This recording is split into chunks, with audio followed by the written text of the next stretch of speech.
Life in my house had started to become twisted a few months ago. The amount of strange and psychotic incidents that I had dealt with seemed to grow by the day. My 6-year-old daughter Brandy used to be a heavy sleeper before all this started. She would fall asleep on the couch while watching TV, and I would often end up carrying her up to her bed. But lately, she never slept. Every time that I woke up in the master bedroom, I would catch a glimpse of a small face peeking around the door, silently disappearing into the shadows of the house. My wife had the most severe personality changes of all. She wasn't the woman that I married. All of her warmth, compassion, and humanity had suddenly disappeared, leaving some monstrous shell behind. Like my daughter, she never seemed to sleep anymore. She would disappear into the dark forest behind the house at night, wandering in her nightgown barefoot, like a pale ghost disappearing into the mist. One night, I remember waking up from a nightmare. The bathroom light dimly illuminated the master bedroom where I slept. I turned to my wife and found her already awake, staring at me with an insane expression, her eyes bulging out of their sockets, a wide, lunatic grin spread across her face. I sat straight up in bed, my heart palpitating with fear. "Is something wrong?" I asked, but she continued to stare at me with that inhuman expression, her eyes gleaming. "Emma, are you okay?" I felt something wet and sticky soaking into my t-shirt. I looked down in the bed and saw a freshly dead possum laying between us, its head twisted around, its torso sliced down the middle, intestines spilled out onto the sheets, staining them.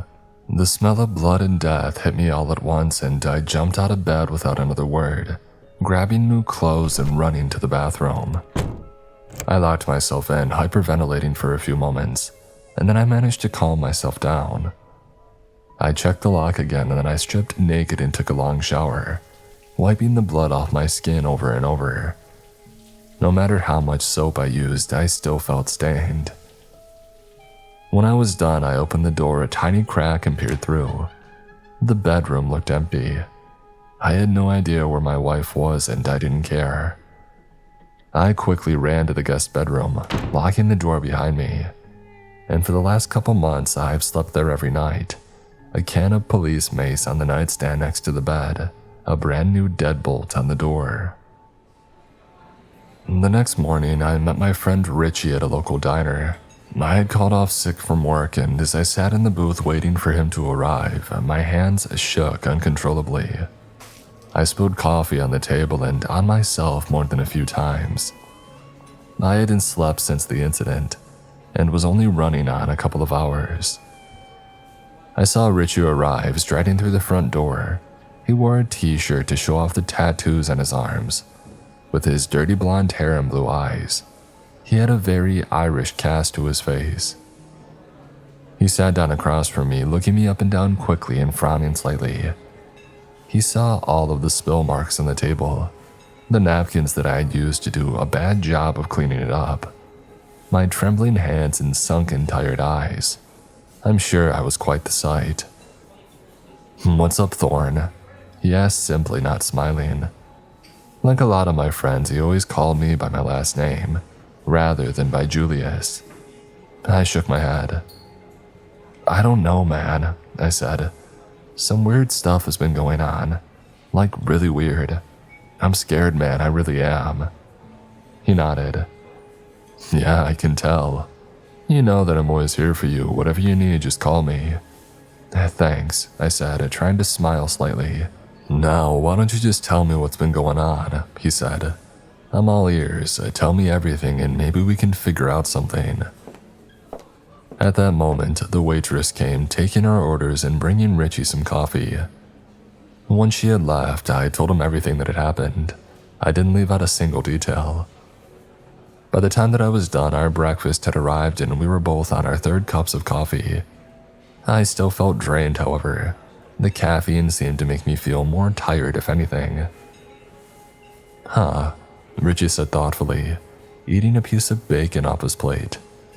He stared across the room, his eyes looking 1,000 miles away, deep in thought. "That is weird. I think it's more than weird. It's psychotic. I'm scared to go home. I'm scared to be in the same room with my own wife and daughter. Yeah, he said, nodding, chugging the rest of his burning hot coffee in one long swallow. It is. Psychotic, I mean. What do you think's happening? The question caught me by surprise, and I choked on my coffee, coughing. Me? I asked. I have no idea what's happening. All I know is that my wife and daughter have turned into lunatics. If it was just one of them acting weird, maybe I would think it was some mental illness, schizophrenia or something. He smiled slightly at that, but his eyes remained grave. I think the seriousness with which he took the situation freaked me out nearly as much as the situation itself. But it's not one, it's both, he pointed out. And yet, not you. You seem totally fine. So what's your point? I asked. Well, if it was some sort of strange drug in the water, all three of you should be affected. You all eat and drink the same stuff, right? I nodded. And if it was mental illness, likely it would only be one of your family members affected. I mean, what are the chances that two people would develop a serious psychotic disorder at the exact same time? And schizophrenia is extremely rare in children anyways. So what does that leave? I asked. He shrugged. I don't know, maybe body snatchers? Aliens, mad scientists cloning people in secret government labs. Who knows?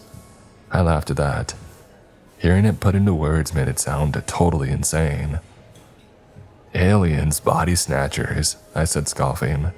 Yeah, that's all science fiction crap. This is real, man. It's real and I don't know what to do. You should leave your house immediately. Come stay with me for a couple of days, Richie said. I shook my head. I can't just leave my family behind, I said, realizing how feeble the argument sounded. I had just said these people weren't my family after all, but Richie understood. You mean you can't leave until you find out what might have happened? He asked. My head slumped, all the tiredness and fear from the past few weeks leaving me lethargic and bone-tired. I just can't leave, I said again, feeling like a prisoner. Things began to get stranger after that. Pets began to disappear all across the neighborhood. I would see signs for missing dogs and cats. Normally, Emma would have become despondent over this. She was an animal lover who often donated to charities for homeless or abandoned pets. She had an ASPCA sticker on her car.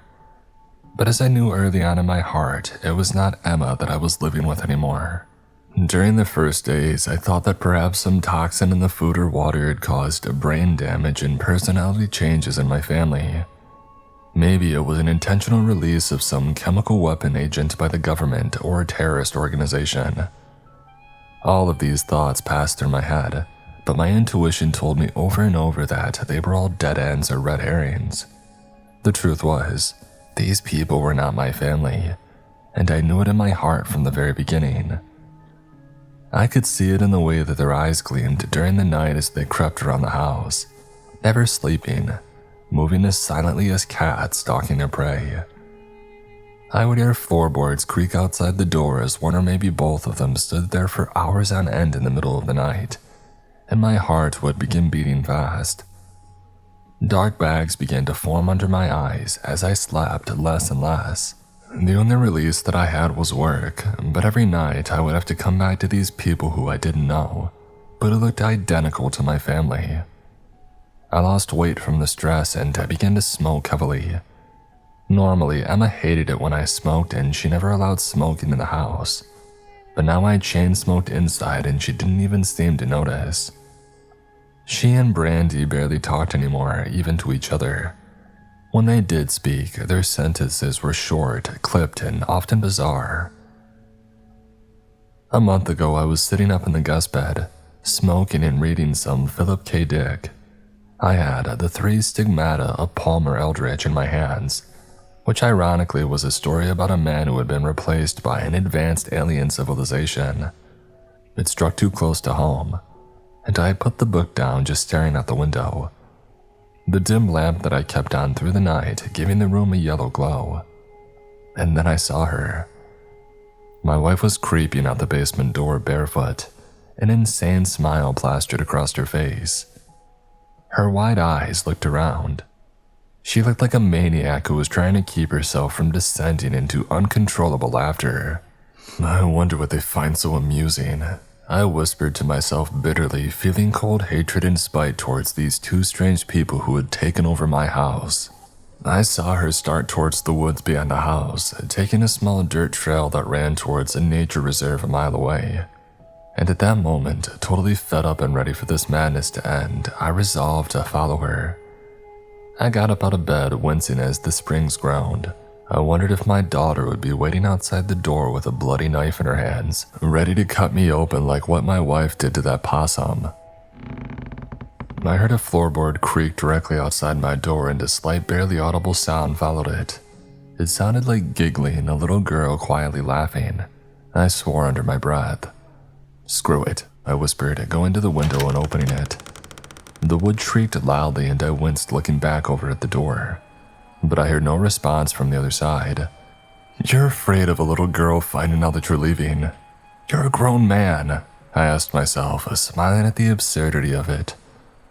But when I remembered Brandy's cold and insane eyes, the smile went away. Yes, indeed, I was afraid of that little girl. I had no idea what she was capable of. I looked down. I was only on the second story and below the window was soft earth and grass. I slowly climbed out, hanging myself down from the window and letting myself drop. I felt myself falling for a few moments and I wondered if I would regret this. Images of my leg bone breaking and poking out through the skin ran through my head. And then I hit the ground, rolling as I hit the dirt. I landed hard on my back, knocking the wind out of my lungs. I lay there for a few seconds, breathing hard, and then I pushed myself up and began following my wife, wearing only slippers and boxers and a t-shirt. I wasn't exactly dressed for reconnaissance work, but then again, neither was she. I glanced at the house and from my daughter's window, I thought that I saw a small face staring down at me, grinning like a jack-o'-lantern, an expression of barely contained glee and bloodlust marring her childish face. But when I looked back up, the window was empty. I figured my mind must be playing tricks on me, and yet it shook me so badly. I had never imagined that I could be so afraid of a little girl as I was right then. I tried to move as fast as I could without making noise, hoping that I could catch up with my wife. The half moon gave some bare light that streamed through the trees. I used it to avoid the rocks and tree roots that jutted up out of the earth. After a few minutes, I heard an eerie sound coming from in front of me. Humming. I caught a glimpse of my wife, pale and white, her nightgown billowing around her thin frame. She stared straight ahead, her eyes not seeming to blink. She veered off the trail and I followed from a safe distance, trying to keep myself hidden behind trees. It felt like dozens of eyes watched my every movement, but I brushed it off as paranoia. She trampled through brush and pricker bushes, not seeming to notice the thorns and whipping branches. I tried to avoid the obstacles while still keeping her in view. We went uphill for a while, and to me, her choice of direction seemed totally random. And then she stopped. The humming cut off in mid-note, and she knelt down, sighing in pleasure. She began to play with something white laying on the ground under a small pile of leaves and brush. She carefully brushed the remnants of disintegrating leaves and soil off the object. From behind the tree, I couldn't see what it was.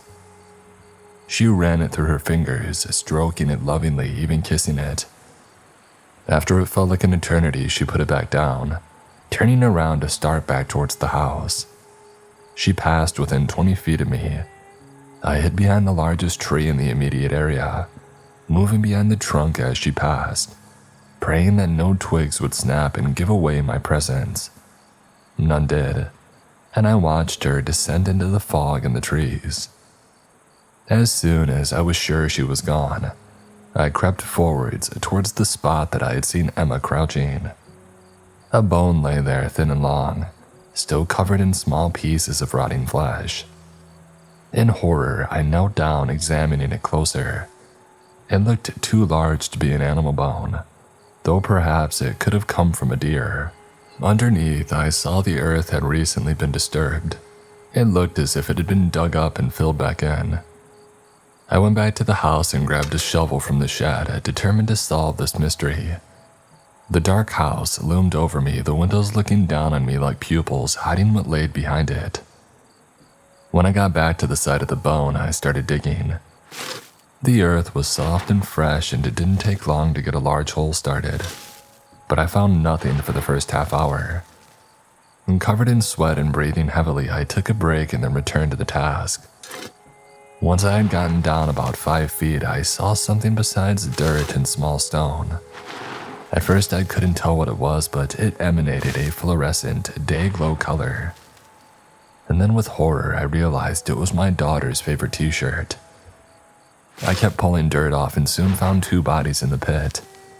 It was Emma and Brandy, their throats cut wide open, their staring eyes covered in dirt. I turned and vomited on the forest floor, feeling that I might collapse at any moment. Waves of hopelessness, confusion, and anger consumed me in turn. Staggering, I ran out of the woods, going to a neighbor's house and frantically knocking on the door. It was 3 a.m. and it took a while to get a response. But finally my neighbor, an old retired man, came to the door. "Al, thank God," I said. His tired, bloodshot eyes looked at me for a long time. "Julius, it's a bit late for a visit," he said. "This is an emergency. Can I use your phone for a minute? I need the police here immediately." His eyes widened at that and he looked wide awake a moment later. Sure, come on in," he said. As soon as I had entered, he closed and locked the door behind me. He pointed towards the kitchen. "The phone's in there, hanging on the wall next to the door." I thanked him profusely, visions of my murdered family members running through my head. And then I dialed the police, my fingers shaking so badly that it took me a few tries. Finally, though, I heard it begin ringing, and at that moment, I wondered what exactly I would say. The 911 operator assured me that vehicles were en route and that I should stay at the house with my neighbor Al until they made sure the area was safe. Under no circumstances should I go outside until the police arrived. It all sounded normal and sensible at the time, and I had no suspicion that things would become nightmarish and lethal within minutes. Al had listened to me frantically try to describe the situation to the 911 operator with wide eyes, his wrinkled old face showing fear and confusion. He had a cup of coffee in his hand, but he never drank any of it. "Is that true?" he asked after I hung up. "Brandy and Emma, they're dead. You found their bodies in the forest." I nodded grimly. I hadn't told the 911 operator about the doppelgangers in the house or the bizarre and psychotic behavior. I figured once the police saw the bodies, my story would become a lot more believable. But I didn't want to sound like a lunatic over the phone, lest the police come and think that I was some delusional maniac who had just murdered my own wife and daughter and was trying to cover my own butt by calling and reporting it. I had watched more than enough true crime shows to know that whenever a wife or husband is murdered, their spouse is always the first suspect until cleared by forensics or an alibi. It seemed like no time passed when I heard tires screeching outside and vehicles pulling up in a frenzy. I looked outside expecting to see police lights flashing, wondering why no sirens had sounded. My heart leaped into my throat when I saw 3 black SUVs filled with men in suits. They got out holding automatic rifles. Without warning, they pointed the guns at the house and began firing. 15 dark silhouettes lined up and down the street outside, looking like a firing squad at a military execution. When the first bullets exploded through the wall, I was so surprised that I didn't even move. I saw Al standing there with his mouth hanging open as a bullet shattered his coffee cup, sending the steaming hot black liquid all over the floor yet missing his hand entirely. A second later, another one came in and exploded through his chest. In slow motion, I saw a flower of blood blossom out from the gaping hole that suddenly appeared in the center of his heart. He didn't so much as cry out, but instead fell back instantly, moving his hands up as if in supplication as he clenched and unclenched his fingers. His mouth opened and closed silently as a puddle of blood rapidly spread out beneath him on the linoleum kitchen floor. And then my instinct kicked in. As glasses shattered and dishes exploded and light bulbs burst all around me, I jumped to the floor, crawling towards the back door, making myself as small a target as possible. At that moment, I didn't even realize that I had dragged myself through the warm, sticky mess pooling beneath Al's still body. His pupils dilated in death and his mouth opened in surprise. The blood completely covered my white shirt and blue jeans. I dragged my arms and hands through it as light after light went out, each bulb exploding in turn as gunfire strafed across the house over and over, left to right and then right to left, and then left to right again. After it felt like an eternity, the shooting stopped. I had nearly reached the back door by this point. I also looked like a serial killer with my clothing, shoes, and skin mostly covered by Al's blood. It made me feel sick to my stomach, and a part of me wanted to rip the soiled clothes off and throw them to the side as I went. I jumped up, flinging the door open and running out into the dark night beyond. Behind me, I heard the front door smash open as the men kicked their way inside. The last thing that I heard from that house was them running from room to room yelling, "Clear!" And then I reached the border of the forest and I was quickly swallowed up in the shadows of the trees. As I wandered blindly through the trees in mortal terror, covered in goosebumps and sweating heavily, I heard the men destroy the back door of the house. They had apparently cleared the house and realized that I was no longer inside. Reality felt like a nightmare, disassociated and surreal. I couldn't believe that any of this was happening, but my instincts took over, and with high amounts of adrenaline surging through my blood, I ran like I never had before. The men began to come out into the forest, sprinting, turning on bright LED lights attached to the ends of their rifles. I had the advantage in that I knew these woods well. The men certainly had me beat on physical strength and stamina though. They all looked like gym rats, their muscles bulging under their black suits, their thick bodies striding forward with purpose. They all stood tall and still for a moment as their cold killer's eyes surveyed the surroundings, reptilian and emotionless. I heard more SUVs coming to a screeching halt in front of my house, and soon the sound of many dogs barking echoed across the forest. I knew they were tracking me and they would soon find me and kill me. No one would ever know what had happened here, least of all me, and no one would ever be able to prevent it from happening again, with the destruction of the sole living witness to the bizarre replacement of my family. I ran towards a large rock formation that I knew nearby, with small indentions allowing a man to fit in the wide crack of the 30-foot-tall cylinders of stone. This was a place that I'd like to come and sit during happier times, sometimes just meditating and listening to the sound of the birds and breathing in the clean air of the woods. Now I hoped in my time of desperation that it would come to my aid again. I heard the dogs getting closer and saw the lights separate into smaller and smaller groups as the agents combed every inch of the forest, sweeping their rifles up to down and left to right as they looked into every crevice and behind every tree. I saw a single light drawing nearer. My heart seemed to stop. I knelt down low, feeling the ground with my trembling fingers. I found a large, flat stone that must have weighed a good 10 pounds. Making myself as small a target as possible, I waited for the figure to pass right by my hiding spot. Even though this happened a couple of months ago now, I still remember the rising waves of anxiety that gripped my heart as this assassin stood before me. As soon as the light began turning to examine the dark corners of the indention I crouched in, I sprang forwards, waves of adrenaline giving me amazing strength and reflexes. The man saw me at the last moment, his eyes widening as his finger began to tighten on the trigger, and then I smashed the rock into the front of his skull. His neck twisted to the side, his eyes instantly drooping as his body went slack. I dropped the rock onto the leaf-strewn ground and caught him in the same movement, dragging his limp body back into the shallow groove of the rock where I hid. I took the rifle off of him, flicking off the light and feeling around in his belt for extra magazines of ammunition. I found 3 extra clips. I fumbled around until I found a latch to release the magazines, unclipping them one after another and shoving them into my pockets. The man quickly started to stir, groaning and moving his head slowly from side to side, his eyes still clenched shut. "Oh," he mumbled, his eyes beginning to flutter.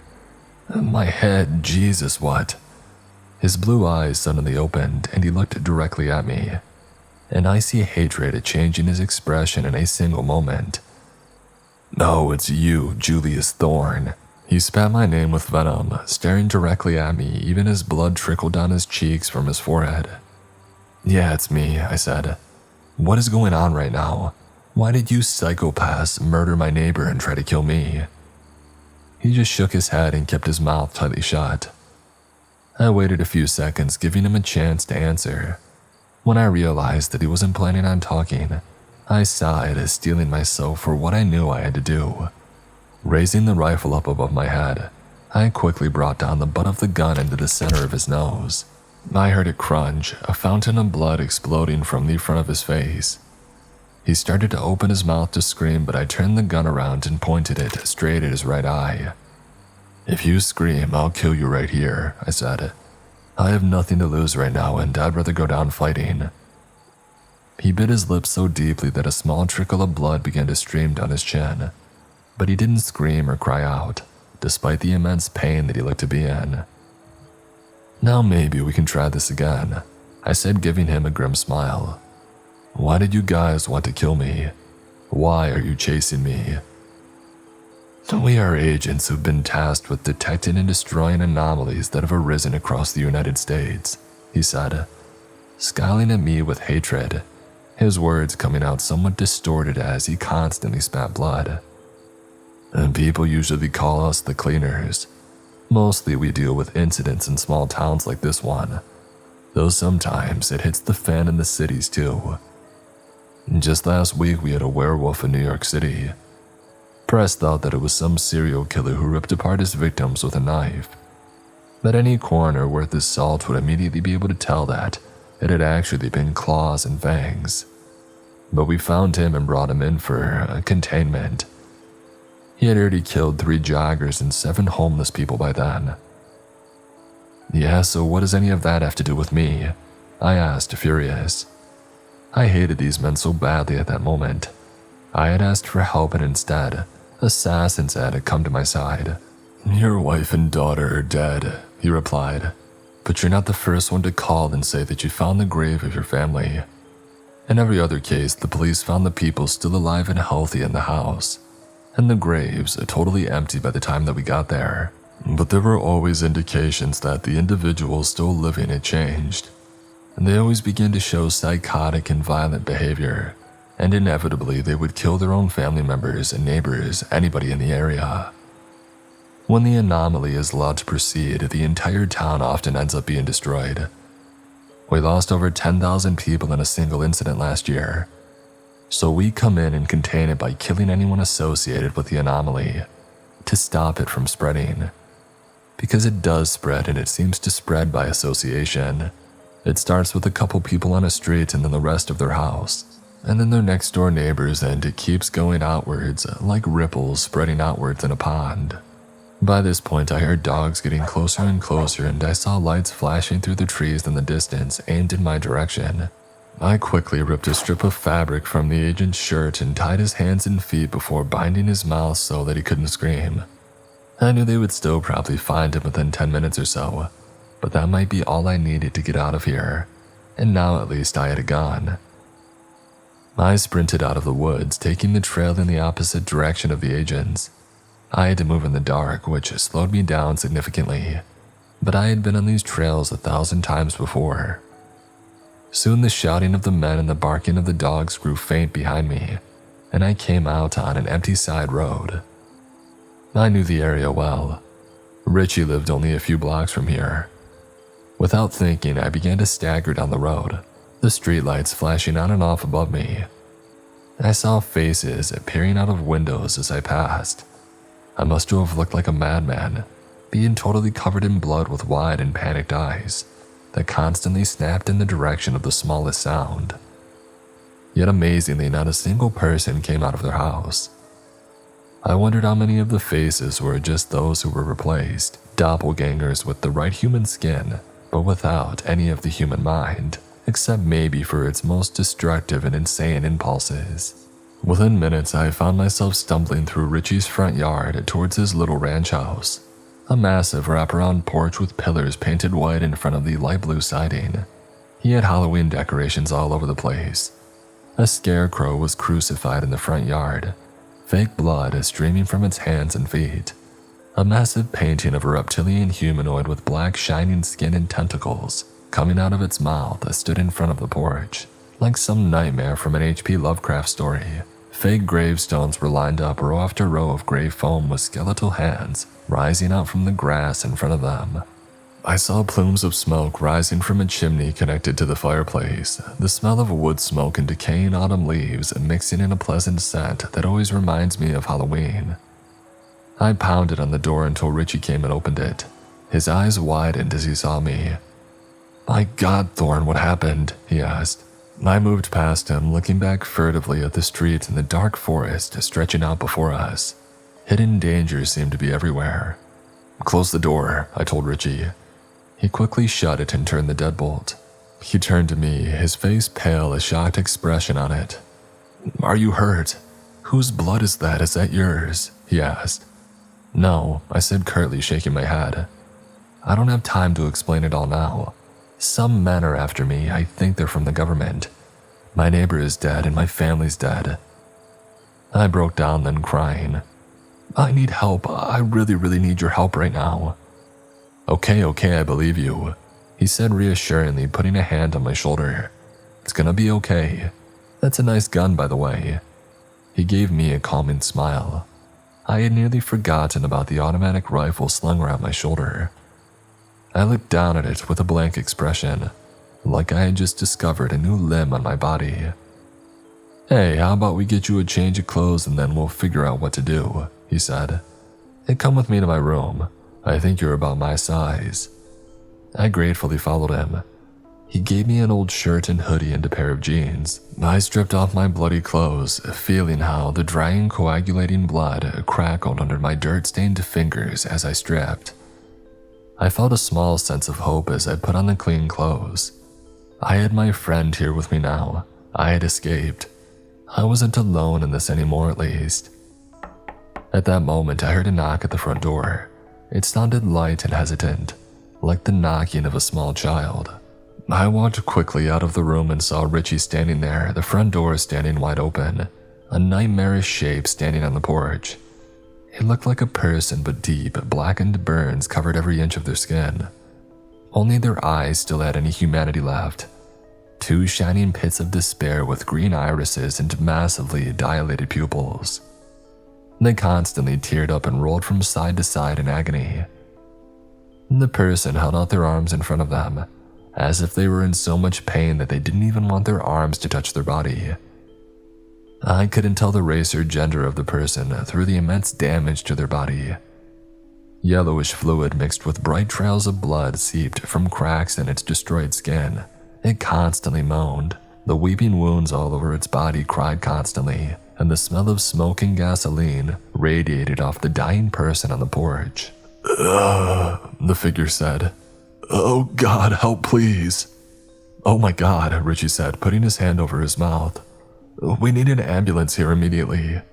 He furiously checked his pockets, and then he spun, his eyes in a blind panic.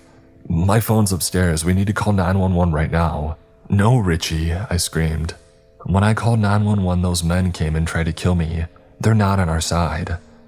I wish that I had more time to explain. Richie heard the note of panic in my voice. His face was covered in a sheen of sweat, and the anxiety I felt seemed to reflect in his expression. "Well, we have to do something," he said, a pleading tone in his voice. He looked like he wanted to turn away and run from the whole situation, but then he stopped and stared at the figure more closely. "Oh Jesus, is that you, Melissa?" With those words, my heart jumped into my throat. I turned to the figure with newfound horror. Melissa and Richie had dated for nearly a year.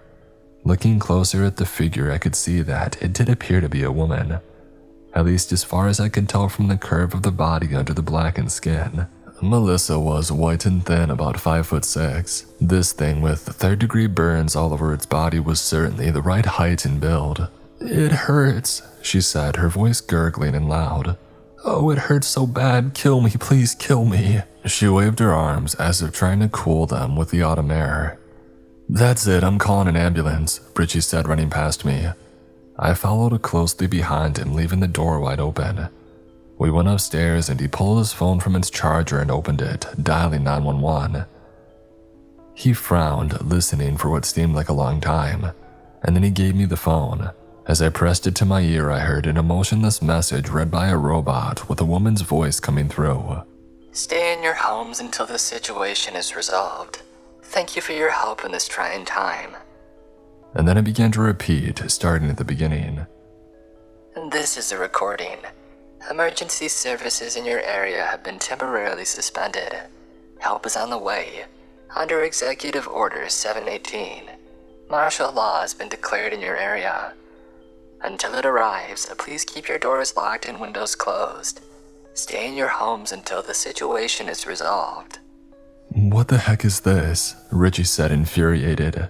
"What do they mean emergency services are temporarily suspended? Why don't we take her straight to the hospital?" I asked. His eyes brightened at this. "Yeah, let's do it. What other choice do we have? She needs help immediately and she's going to die without it," he said gloomily, his eyes growing moist. "But the phone says to stay inside." "I really hate to say it, but I think she's going to die regardless," I said.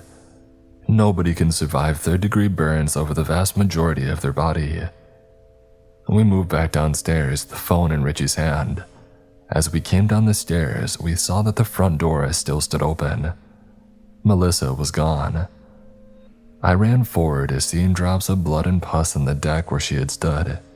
Yet there was no sign of her. Where could she have gone? She couldn't have walked that far in her condition. I was amazed that she was still conscious at all. She must have been in some of the worst pain imaginable. I saw a figure walking up the porch stairs. I sighed, thinking that Melissa had come back. And she had, in a way.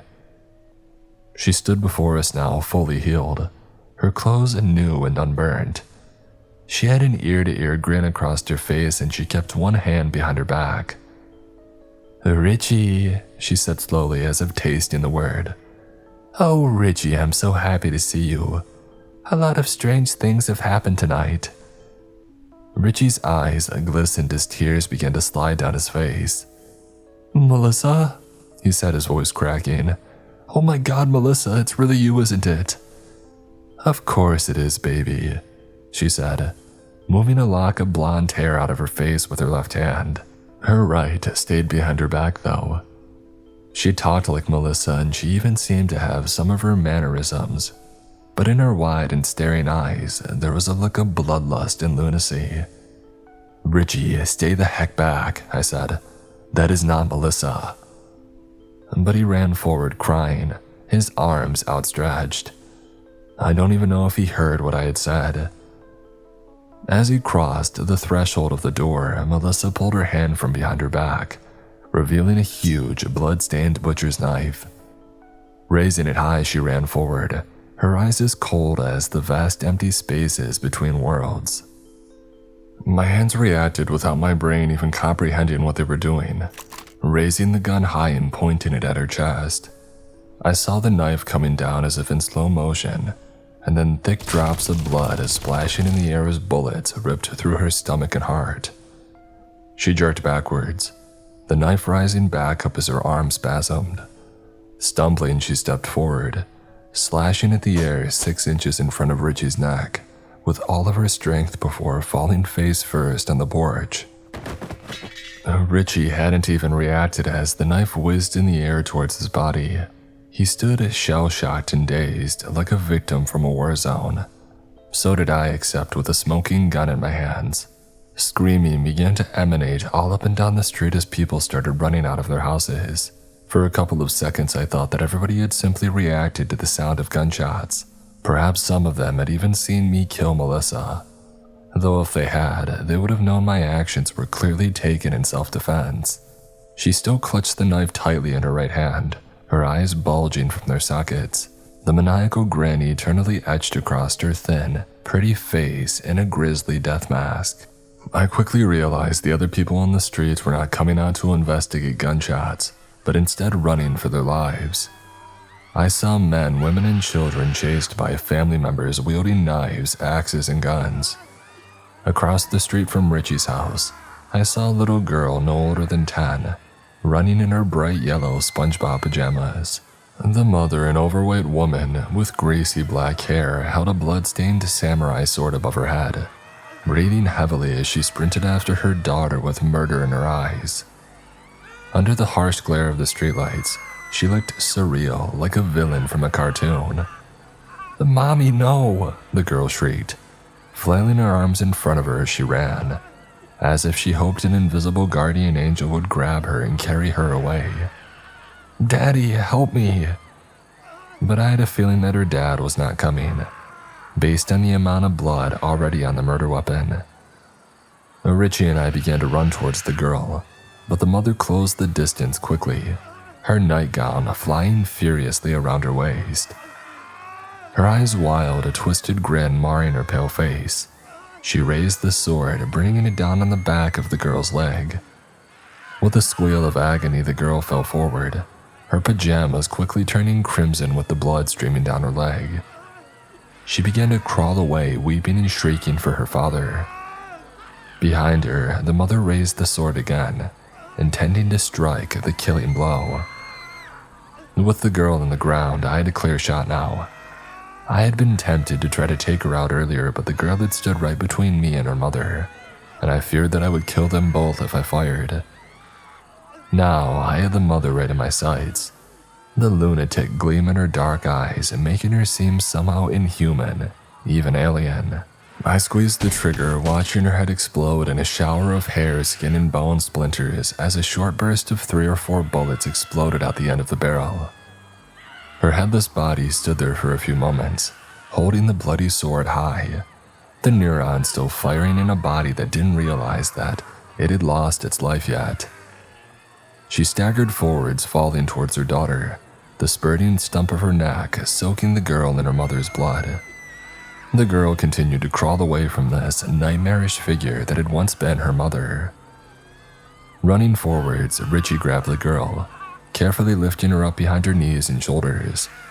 I covered them as mayhem broke down on all the street, continuously moving the barrel of the automatic rifle in the direction of any nearby sounds, ready to fire at a moment's notice. Most of the houses were spaced a few 100 feet apart, with thick forests that stretched behind them for miles. Further down the street, I saw chaos and bloodshed as deranged family members murdered their own sons and daughters, their own mothers and fathers, littering the street with corpses.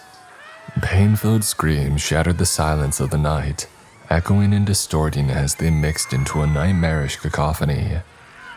Even months later, I still hear them when I'm falling asleep, the horror-filled cries of children in their last moments. We ignored the bloodshed and ran back towards the house. The girl's blood dripped all down Richie's arms. She moaned and kept rolling her head, eventually letting it settle against Richie's chest. And then she went quiet, her eyes closing, a peaceful look coming over her face. We ran through the open door. Richie took the girl into the kitchen, putting her on the table. I stayed behind, locking the door before also engaging the deadbolt. I turned around, assessing the damage. The girl's eyes stayed closed as Richie took off her pajama bottoms. We both had college degrees and a great deal of theoretical knowledge on many subjects, but neither of us had any real experience in assessing or dressing wounds. I took out my phone, instinctively going to YouTube to type it in, how to give someone stitches, but I noticed that my internet was down. All phone calls and text messages refused to go through. Apparently they had taken down all cell service as well as revoking emergency services. "Okay," I said, "we have no internet, so we're going to have to do this blind. I don't think it's that difficult." "I think you know more about this than I do," Richie said. "You always loved anatomy and dissections and all that." I nodded grimly. I went and washed my hands while Richie grabbed a box of latex gloves from a kitchen drawer. I walked back to the girl and started to clean the area with paper towels, a bowl of water and a clean rag sitting next to the prone figure on the table. Soon the water had turned a bright red, as I used the rag to clean the blood off her skin. I could see that the wound hadn't hit any vital areas. I saw no severed blood vessels spurting bright red blood in time with her heartbeat, and the bleeding had already started to slow. I sighed in relief at our small bit of luck. "It looks a lot worse than what it is," I said. "The sword had cut into the muscle somewhat, but it missed all the major arteries and veins in the area. She might have a hard time walking, but I think that as long as we clean and bandage it properly, she should be fine." "Assuming that she gets out of here alive," Richie pointed out. I nodded. He went and grabbed a sewing kit from his living room, something that Melissa had left behind. From the garage, he got a length of fishing line. After sterilizing the needles and fishing line and cleaning the wound with alcohol, I threaded it and began to stitch the girl's skin back together. The girl still lay on the table, catatonic and pale. Richie and I sat in the living room unsure of what to do next, waiting for her to wake up from her catatonic state. "You know what I think?" Richie asked. "No, but I'm sure you're about to tell me," I said, glancing out the window. Richie's eyes gleamed, his hands shaking. I couldn't tell if it was terror or excitement. "You know how the Bible sounds totally nuts, at least the Old Testament part, where they talk about how all women came from a man's rib, and how there were only two people and everybody is descended from their children's incestuous coupling?" I nodded. This was a topic that Richie had gone at a length about before. I knew where he was going to try to steer the conversation. I sighed, looking out the window again. Other than the dozens of bloody bodies strewn across the street, everything looked idyllic. Just another peaceful street in a small American town. "Yeah, and you think it has something to do with aliens, right?" I said. He nodded quickly and gesticulating crazily with his hands now. "I mean, yeah, think about it. A woman coming from a man's rib. That doesn't even make sense. Unless," he put his finger up, "it was some sort of genetic engineering. Perhaps they wanted his bone marrow for its DNA." "You don't need to take out somebody's rib to get their DNA," I retorted. "You can literally get DNA from any part of their body, except the red blood cells, of course." He looked at me quizzically. "I forgot just how much you know off the top of your head sometimes," he said, shaking his head. "Why not the red blood cells?" "Because they lose the nucleus when the progenitor cell creates them, so they have no DNA and no nucleus." I thought that I saw a shadow flicker across the street, but when I turned my head I saw just shadows. A flag waved lazily in the front yard. Well, anyways, they might have had a reason for using the bone marrow for genetic engineering. Why do you think Adam and Eve's great-grandkids weren't deformed mutants or babbling idiots? Richie asked. "I don't know, you tell me," I answered. "I'm assuming it's because the story is a load of BS." He smiled at this. "Because the kids were genetically engineered too, and probably the grandkids and so on. The aliens likely kept changing each individual's genetic code, so these few people could reproduce with their own siblings, without harmful effects to the children. They probably engineered all the different races too. They made the two genders, so why not?" Richie explained enthusiastically. I had to give him credit. The whole idea made sense in a weird kind of way. "And another weird thing," Richie said, "is that you can make a woman from a man but not a man from a woman. To make a woman from a man's DNA, all you need to do is remove the Y chromosome and duplicate the X chromosome, right? But you can't make a man from a woman's DNA because the Y chromosome would be entirely missing. The Y chromosome would have to be synthetically engineered from nucleotides, which would pose a huge problem, much harder than just replicating the X chromosome. There's no way the people who wrote the Bible could have known any of that." "I think what's going on now is just demonic," I replied. "Aliens wouldn't come all the way here just to take a random monkey and engineer it into the human species. And they wouldn't care about replacing people. What kind of sense would that make? But in hindsight, even though both of us were wrong, I think Richie was much closer to the truth." The girl woke up about 15 minutes later. I heard her moaning from the living room. Turning away from the window where I had kept a constant watch, I saw her rising on the table, her small face a mask of pain and confusion. "Where am I?" she asked. "You're just across the street from your house," I said. "We brought you inside." "Where's my dad?" she said. I just shook my head. "I haven't seen any living people on the street in over 20 minutes. If your dad is alive, then he must have left. There are probably people hiding in the woods until things cool down," I replied. In truth, I thought that there was no chance at all that her father was still alive. I walked over to the girl and put my hand on her shoulder. She flinched back, her dark brown hair falling over her face as she pulled away. "I'm not going to hurt you," I said. "My name's Julius and my friend's name is Richie. You already know Richie though, right?" She nodded. "I've seen him a few times mowing the lawn and stuff, but I don't really know him," she responded. "Well, he's one of the good guys, and so am I. That's why we brought you inside and bandaged up your leg. I even gave you stitches, though I don't know how professional they look. They'll do the job until we can get you to a hospital, though, I think." "My name's Alice," she said, smiling, red spots rising on her pale cheeks. "Thanks, I guess, but do you know?" At that moment, the lights flickered. They came back to life for a moment and they died again. Come on," I said. Richie sprang up from the couch, navigating his way through the dark to the kitchen. I heard him shuffling through the drawers and then he pulled out 2 flashlights. He turned one on and then began to walk over to give me the other. "No need," I said, turning the attachable light on the rifle on. Its LED light looked blinding, much brighter than Richie's 2 flashlights. He turned and gave the other to Alice. "Thanks," she said shyly, turning it on. I went back to the window, deciding to check and see if there was any movement yet. With the streetlights out, I could barely see anything.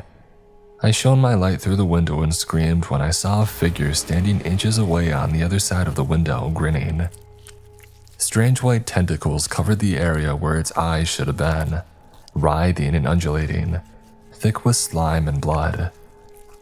Underneath it, I could see the face splitting in 2 as its grin spread ever wider, separating except for 5 inches of bone and glistening muscles at the back.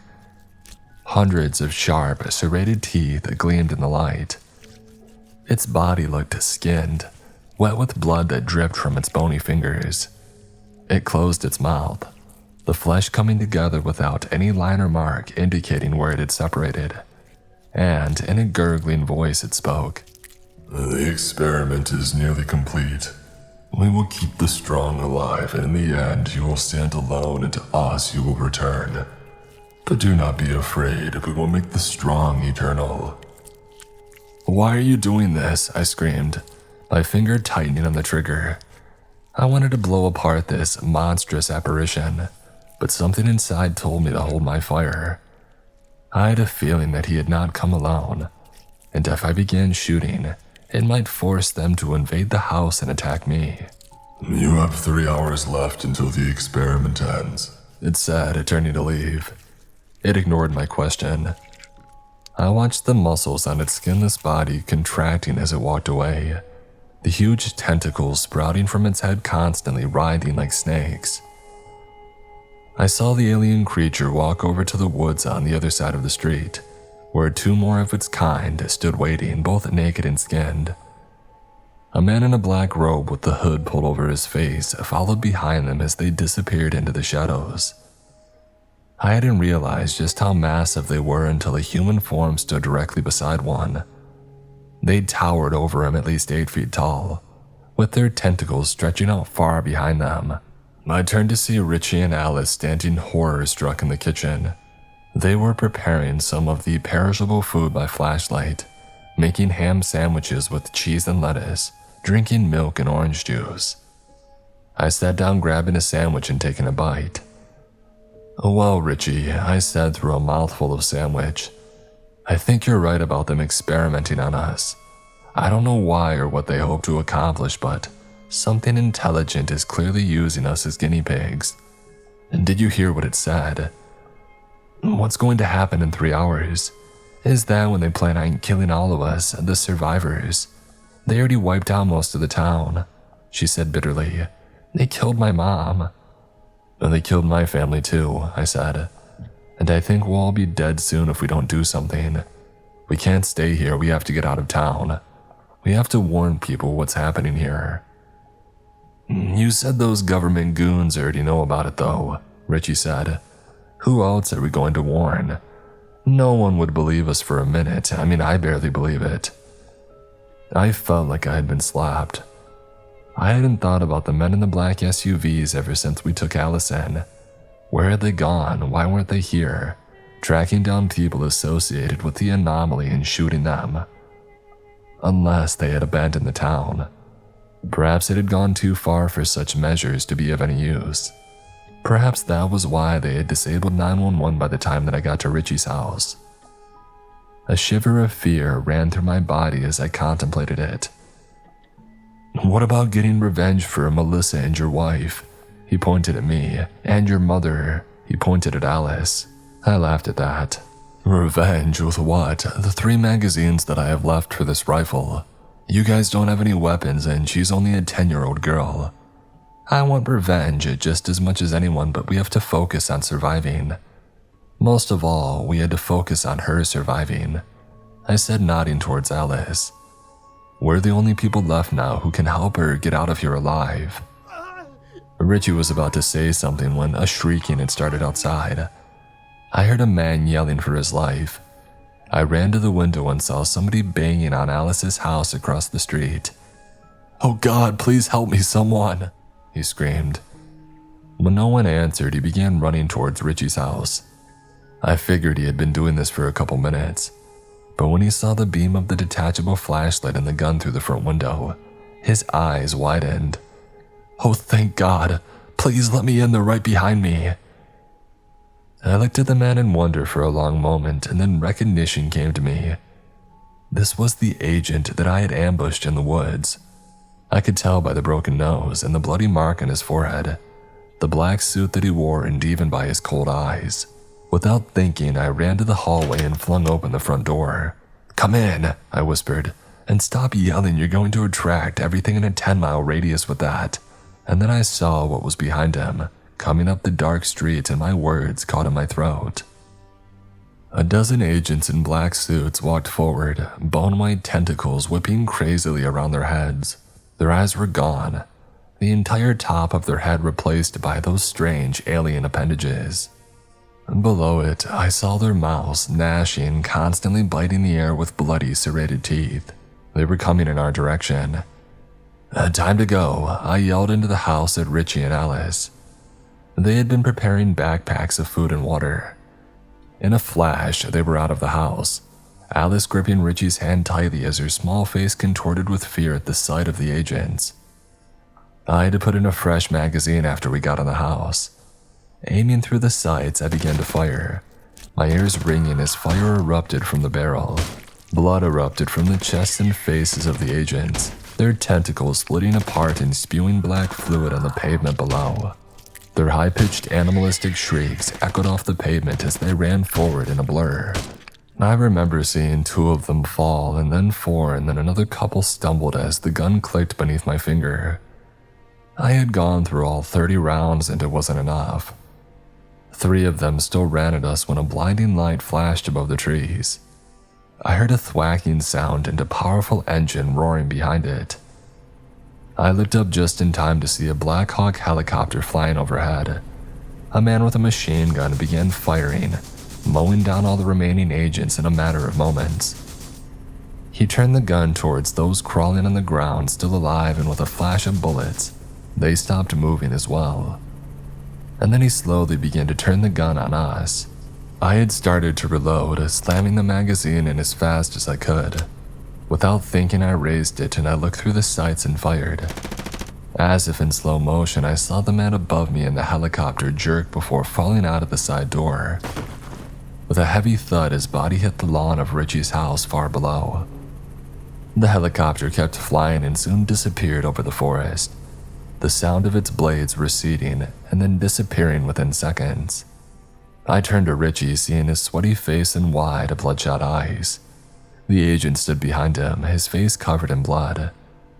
Richie still held Alice's hand, and the girl had her face pressed against his chest, silently crying. "We really need to get out of here," I said, looking hard at the agent. I wondered how much he knew and how much he would tell me. Our bedraggled group, bloody and sore and injured, began walking as one towards the trail down the street, one that I knew ran through a nature reserve and came out at the next town over. And as I listened to the agent talk, I realized just how wrong I had been about everything happening in my town. The man said that his name was Agent Kellerson, and what he told the group mostly lined up with what he had told me when I had ambushed and beat him. Their secret government agency, which he would only call the Cleaners, had been alerted to the presence of a potential anomaly in our little town. Whoever had alerted them had made it sound like it was only a couple scattered cases of families being replaced. But when they arrived, if they found the trickle, it turned into a tsunami. Townspeople flooded at 911 with calls around the time that I had called, until they had to turn off the service and deliver a pre-recorded message announcing that emergency services were suspended. It didn't help that most of the police were themselves either replaced or being attacked by psychotic family members. "And so we began to contain and eliminate the anomaly by the only means available," he said. "Anytime a 911 call alerted us to the presence of a potential replaced family, we would go and exterminate the group to prevent a further spread of the sickness throughout the community." Yet it got to the point where nearly every house on every street had become compromised. We began having to go from house to house, still quickly alerted by any 911 calls in the meantime, until our agents became overwhelmed. That was when we found you hiding in your neighbor's house, and we were ordered to eliminate you and your family immediately. But we never got a chance to find your wife and daughter due to circumstances that you already know. We had to put all our resources towards tracking you before you escaped, and potentially spreading the contamination further. And then we planned to come back and exterminate the doppelgangers. After you ambushed me and tied me up, I sat there waiting for about 5 minutes for the rest of the group to come in my direction and free me. But then I began to give up hope on them finding me quickly. I still heard them talking far off through the trees, but they had stopped moving forwards. I was able to shimmy towards the face of the cliff and rub the cloth bindings against a jagged piece of rock until I freed my hands. By that point, I knew something had gone wrong with the rest of my group. For one, I could hear their screams echoing through the forest, so I looked in their direction. Dozens of their bright LED lights still bounced around crazily, sending chaotic shadows reaching out everywhere. I couldn't tell what the heck was going on. I heard my team leader yelling orders, trying to get the men in line, and then the shooting started. All of the guns started firing at once, spraying hundreds of rounds in seconds. A blinding purple light shot out of the area, and instantly everything went deathly silent. The agent went pale as he recalled this, walking next to us over the rocky trail that wound up a hill and down into the next town over, which was located in a valley. I snuck close to the chaos, trying to see what was happening without getting directly involved. I needed to see so I could figure out the source of the anomaly. I thought that I might be able to report it to my superiors, and then we could work to quickly eliminate it, root and branch. I saw something in the ground half buried. What stuck out had strange silver and gold spires, as thin as silk, as if they had been spun by some alien spider.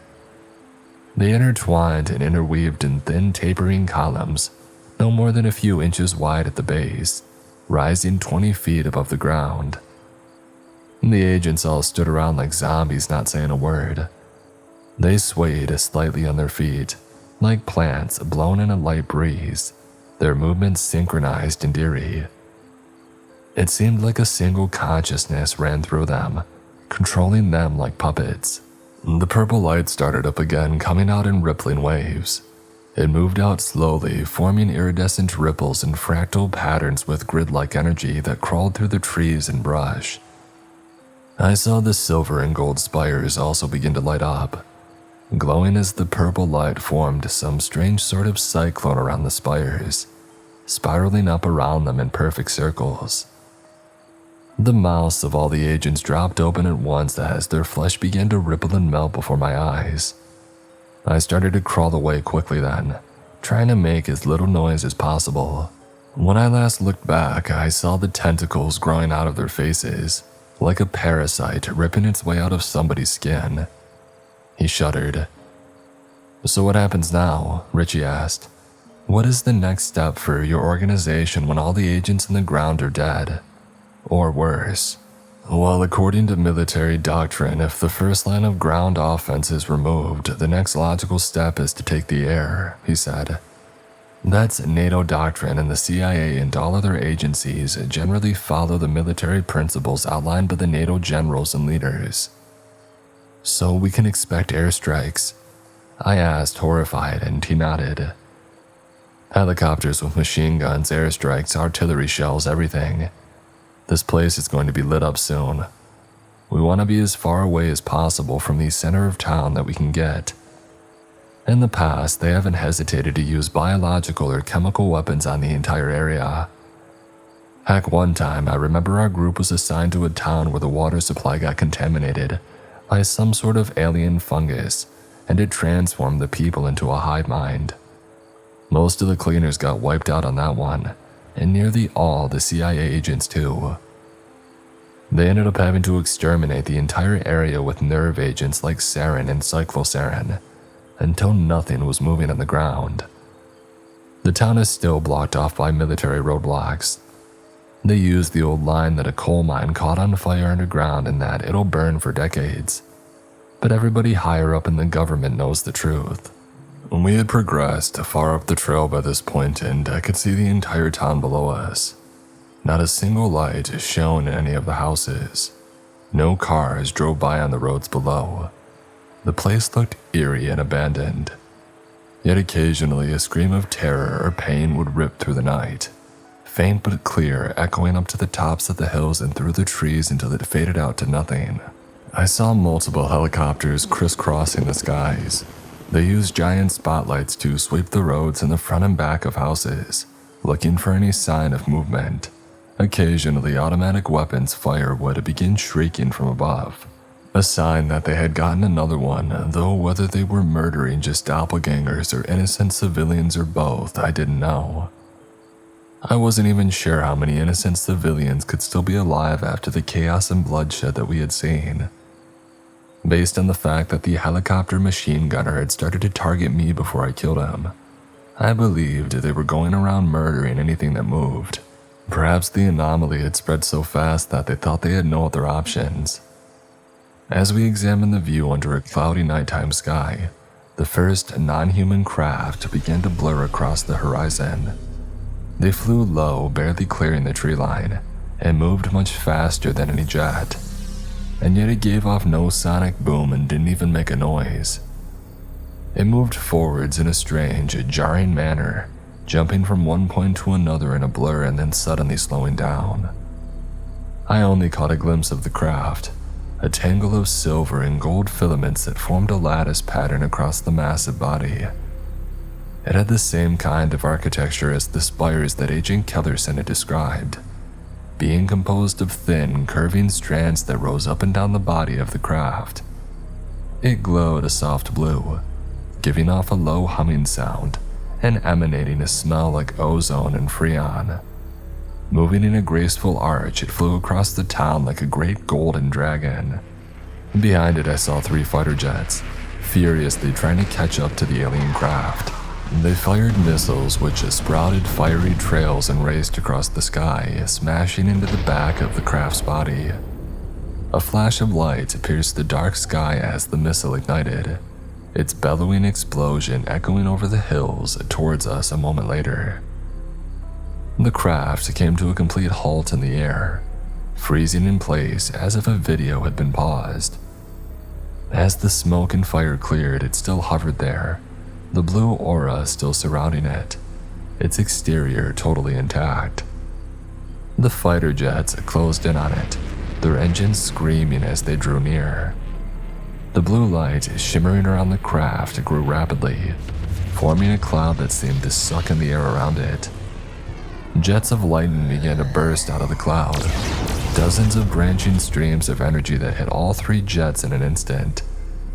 Pieces of their planes exploded, flames leaping out of the shell, and then a second wave of lightning struck, and their planes dissolved into pieces. The cloud that surrounded the craft dispersed, blown away by the wind. Slowly, almost lazily, it started to move forwards again, its strange engines humming, filling the destroyed town with the scent of ozone as the victors flew away. We continued on our way, trying to make good time. Alice had started complaining about her leg hurting her after a couple miles. Richie and I had tried taking turns carrying her, but she was simply too heavy to carry in the dark over a trail filled with roots and rocks that stuck up, trying to grab a foot like a catcher catching a baseball.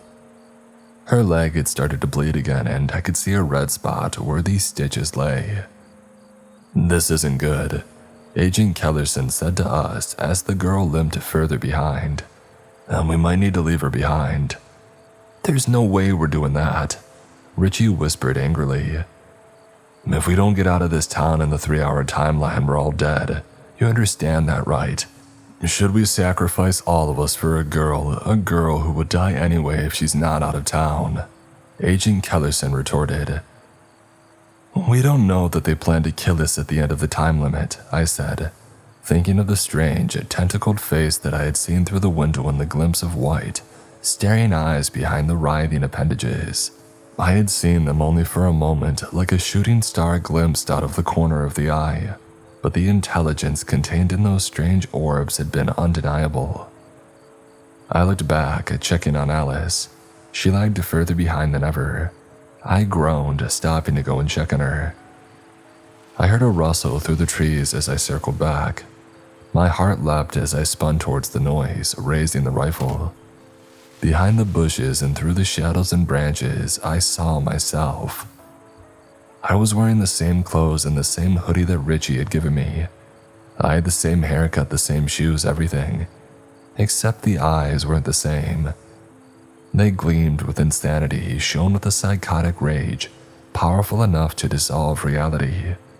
Behind myself, I saw the other members of our group scattered randomly in the distance. Alice, Agent Kellerson, and Richie, all standing behind trees or hiding behind bushes, peering out in the dim light that filtered through the brush. Alice had caught up with me now. She stood staring into the dark forest, her eyes filled with horror as she saw the doppelgangers, still as statues with insane rictus grins scarring every one of their faces. I remember the words of that tentacled abomination through the window verbatim, even now, months later. He had said, "We will keep the strong alive." I thought that he meant survivors, but something was knocked loose in my mind as I considered the vagueness of it. Perhaps he meant that they would keep the doppelgangers alive if they had killed their original. Maybe he had meant the strongest of the two entities, one insane and fearless and one rational and human. I raised the gun to fire on my doppelganger and take him out of the equation for good when somebody tackled me from behind. I went flying forwards under the unexpected attack, my head smacking hard against a tree as the ground knocked the wind out of my lungs. The gun went flying over my head and landed a foot away as I lay there, seeing stars and trying to breathe. In a dreamlike state, I saw Al's doppelganger approaching me, reaching into the back of his pants for something. I breathed fast, willing myself to move to go for the gun. My head swam and the world seemed dark. I felt blood dripping down my scalp, curving around my ear in a small stream. Al pulled out a claw hammer, the sharp end dirty, covered in hair and blood. He grinned at me.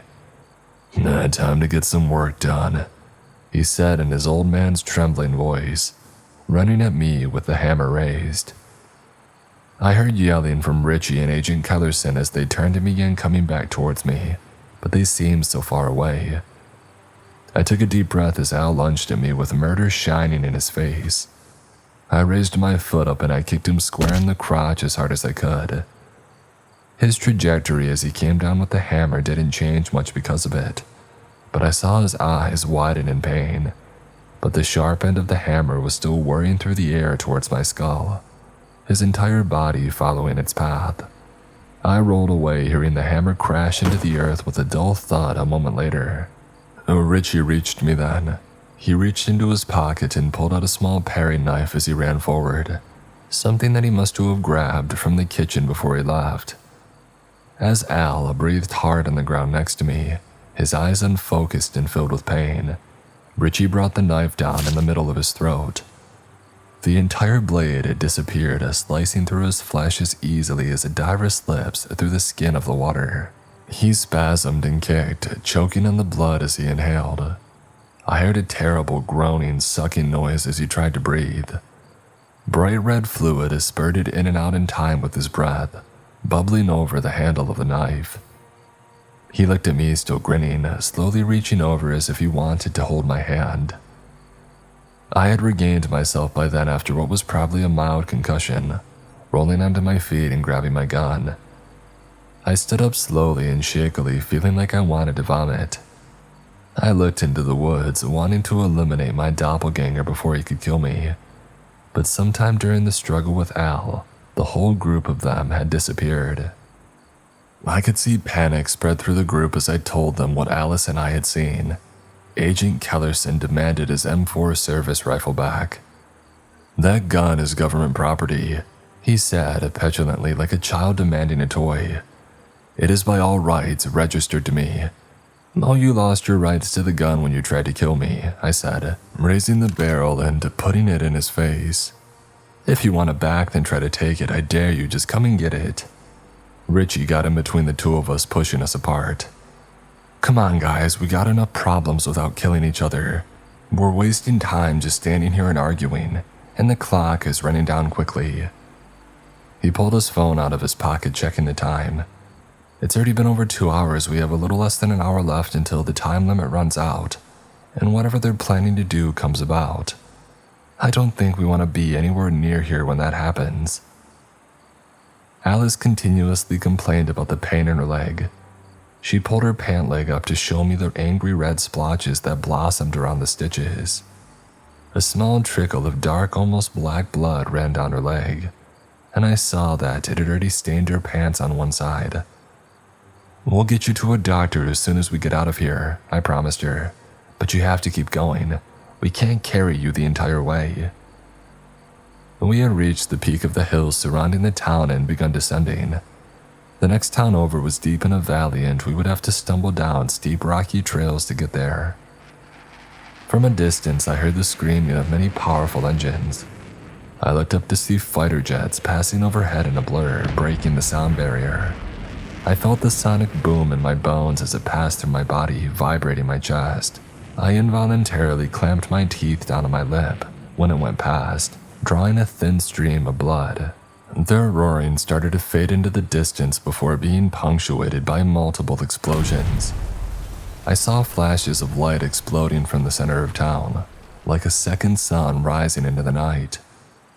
A mushroom cloud of black smoke rose high into the sky, mixing with the dark clouds above. "Oh, that's not good," Agent Kellerson said, wiping sweat from his forehead as he stared dumbly back in the direction of the explosions.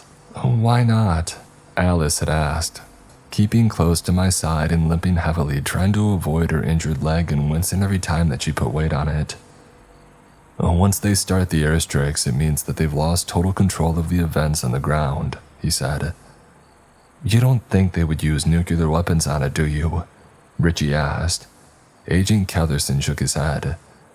No, that would raise too many red flags," he answered. "Radioactivity gets out and spreads, and it is detected by people all around the world. That's how some people in Europe knew about the Chernobyl nuclear explosion, even before the Soviet government had announced it. No, they would contain it with high-yield conventional explosives and artillery. And if that failed, they would likely spray chemical weapons until the area became uninhabitable for 100 years. They have enough secret stockpiles to wipe out 100 towns this size without even making a sizable dent. They might decide to drop VX nerve gas or cyclosarin from crop dusters and helicopters, and when they do, we want to be far upwind of the target area. What if we just get to the next town over and discover the same kind of stuff is happening? I asked, seeing a nightmarish vision of empty streets littered with bodies. I think my will would have broken if I had arrived there and found it filled with psychotic twins, especially after the loss of my family, and very likely the deaths of all my friends who live nearby, except of course for Richie. Little did I realize at the time that some of our group would not see the next town. Within minutes, 2 of us would die. I was walking next to Richie with Alice limping along in front of us. Agent Kellerson walked in the rear, continuously checking the trail behind us for signs of stalking. I felt watched from all sides. I wonder what kind of fuel that craft runs on, Richie was saying. Hydrogen fusion or antimatter, or maybe some sort of quantum state that we don't even know about yet. Well, actually, the government has reverse engineered at least one of the craft, Agent Kellerson said. It had an outer shell composed of a spinning substrate called Bose-Einstein condensate, a type of superfluid that defies gravity, and in the center. But we never got to hear about the engine. In a blur, 2 figures ran out of the bushes wielding axes dripping with blood. With eyes bulging, I saw my doppelganger swinging the axe down towards my head. I felt as if I saw it all in slow motion. I raised the automatic rifle and I pulled the trigger. The recoil made the gun raise up high as a burst of gunfire shattered the nighttime silence. The bullets missed the doppelganger by mere inches, smashing into trees a few inches above his head and raining splinters down on his hair and face. Realizing that I had run out of time, I tried to lunge to the side, but the axe caught me hard in the right shoulder. I felt it slice through the skin and shatter the collarbone below. I fell back, my arm going numb from the sudden shock of the attack. As I landed on the ground, the wind getting knocked out of my lungs, I saw Agent Kellerson stumbling back. The blade of an axe sunk deep into his forehead. He raised his hand to his spurting face, smacking his forehead as if he had just remembered something important. His lips opened, gasping, his legs trembling and wavering before he fell forward, the impact forcing the axe deeper into his skull. His murderer, his identical twin, lunged forward, wrenching at the axe and trying to pull it free. With every jerk to the left and right, more great gouts of blood gushed out. Richie fought back against his doppelganger. I saw his lunatic twin raising a gleaming butcher's knife. Richie had his hands up as if in supplication, the small paring knife he held loosely in one hand as he tried to back away. The doppelganger began to swing the blade wildly back and forth, 2 strokes slicing deep into Richie's chest. And then Alice began to scream behind me. I turned to see her crawling away from the mayhem. A small silhouette crouched in the bushes only a few feet away, only the white grinning teeth showing in the thick shadows of the brush, gleaming like some demonic Cheshire cat. As if stuck in some nightmare vision, I saw our group being slaughtered from all sides. Slowly, too slowly, I grabbed for the gun, seeing the flash of metal out of the corner of my eye as my doppelganger came in for the killing blow. I raised the gun above my head at the last possible moment, bracing myself for the blow. The blade came down on the side of the gun, sending jarring vibrations racing through my body. My shoulders felt like they had nearly gotten pulled out of their sockets, but at least I was still alive. I spun the barrel towards his face, pulling the trigger. It blew apart his cheeks and nose, and for a moment, I saw into my own skeletal face, the grinning teeth half blown to shards as the figure swayed like a boxer before a knockout. And then he fell forwards, landing heavily on top of me, covering me with my own blood, a somehow familiar stickiness and smell emanating from it as it flowed out. I fought against the corpse, kicking and rolling. The dead weight of it pressed the gun down on my chest.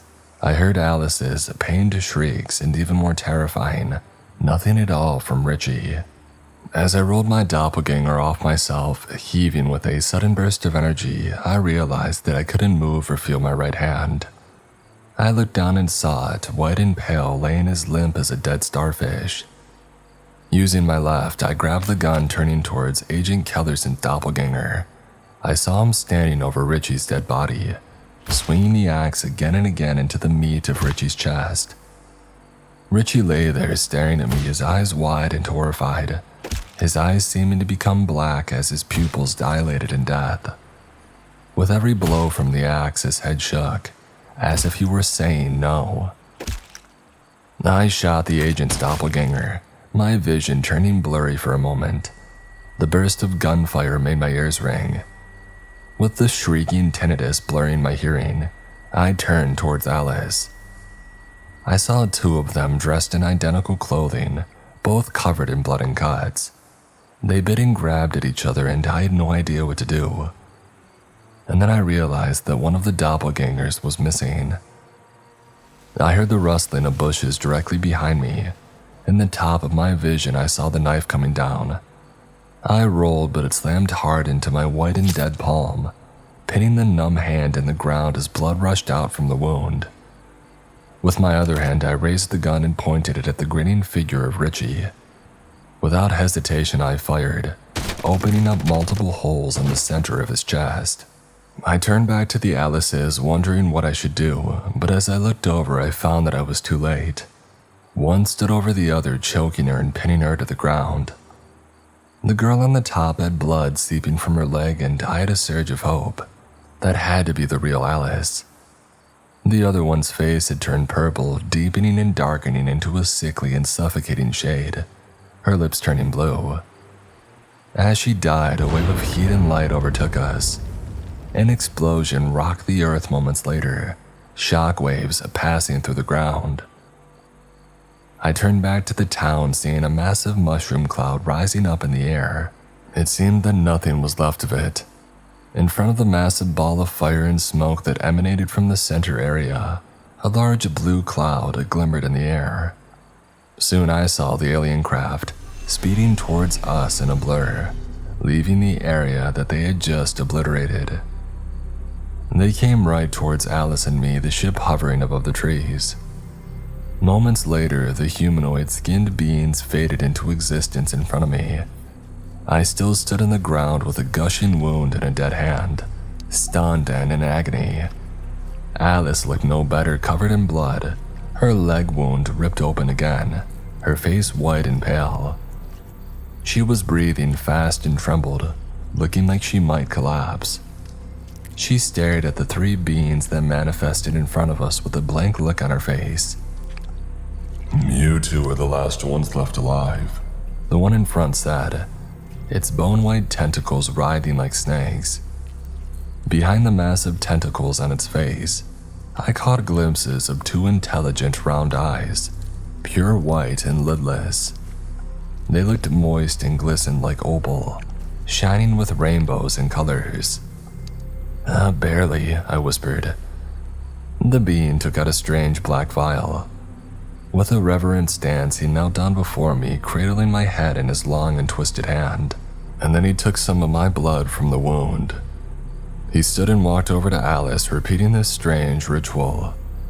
And then he talked to the others in a strange, guttural language with clicks and hisses mixed in randomly, the cadence fast and excited. He turned back to me. You are a survivor, you both are. You have proven yourselves worthy. You are worthy of life. When the cleansing comes, the time of renewal, we will exterminate all life unworthy of life, and start your people anew from the blood of the survivors. A second Adam and a second Eve. Perhaps this time they will actually be created in the image of God, the true God, ourselves. I saw at that moment that the two aliens behind him held small black canisters in their hands. One walked over to me and another walked over to Alice, spraying us both in the face. The world spun and then my vision went black, and I felt myself being lifted up before I was gone completely. I woke up in a hospital in the state capital. Alice was in the next room. We had no memory of how we got there or who had dropped us off. After all was said and done, I ended up losing most of my right arm in an emergency surgery. The injury from the axe wound had severed nerve endings and caused severe blood loss to the entirety of the limb, causing irreversible oxygen deprivation and permanent tissue death. The surgeon said that I got to them just in time. But as the months passed, I felt I lost something much more fundamental, something greater. I've been in contact with Alice's foster family, and they said that she's acting strange and not talking. I wonder if I made a mistake. The entire experience was a nightmare that I want to erase from my memory forever. It led to the death of my family and friends and the crippling of my body. I can only hope that I never see those writhing bone-white tentacles again.